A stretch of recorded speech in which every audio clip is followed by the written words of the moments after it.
Hello बच्चों, चलिए प्रश्न देखते हैं। फेफड़ों की कुल क्षमता होती है बलपूर्वक अंतःश्वसन के पश्चात फेफड़ों में समाजित वायु का कुल आयतन आरवी प्लस ई आरवी प्लस टीवी प्लस आई आरवी, सजीव क्षमता प्लस अवशिष्ट आयतन उपरोक्त सभी।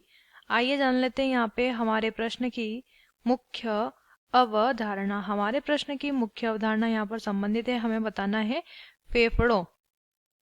फेफड़ों की क्षमता से संबंधित प्रश्न दिया है। देखिए, हमारे शरीर में जो फेफड़े होते हैं वो हमारे शरीर में श्वसन अंग होते हैं। श्वसन का ये कार्य करते हैं। कैसे? ऑक्सीजन को क्या करते हैं? ग्रहण करते हैं और कार्बन डाइऑक्साइड को शरीर से बाहर करते हैं। यह प्रक्रिया श्वसन कहलाती है।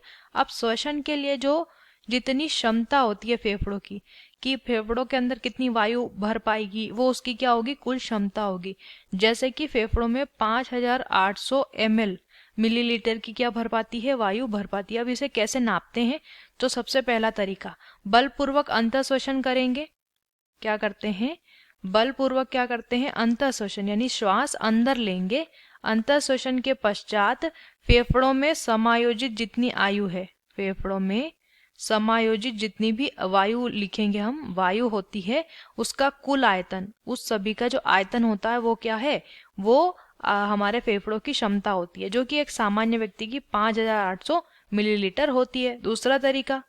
दूसरा तरीका ये है कि किसी सजीव की क्षमता, किसी सजीव की कितनी क्षमता है और उसमें अवशिष्ट आयतन, उसमें अवशिष्ट वायु का आयतन जो होता है उसको जोड़ देंगे तो भी प्राप्त हो जाती है, फेफड़ों की क्षमता प्राप्त हो जाती है। ठीक है।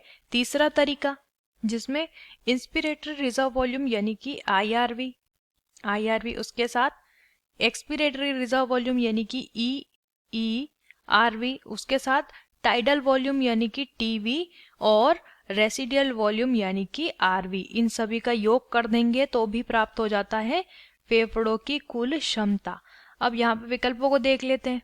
पहला दिया है बलपूर्वक अंतःश्वसन के पश्चात फेफड़ों में समाजित वायु का कुल आयतन, ये भी वायु फेफड़ों की कुल क्षमता है। RV plus ERV plus TV पर प्लस आईआरवी, ये भी फेफड़ों की कुल क्षमता होती है। और सजीव क्षमता प्लस अवशिष्ट आयतन, तो उपरोक्त सभी ये जो तीनों मापन दे रखे हैं ये फेफड़ों की कुल क्षमता के हैं, तो विकल्प डी हमारे प्रश्न का सही उत्तर हो जाएगा। आशा करते हैं आपको इस प्रश्न का उत्तर समझ आया होगा। धन्यवाद।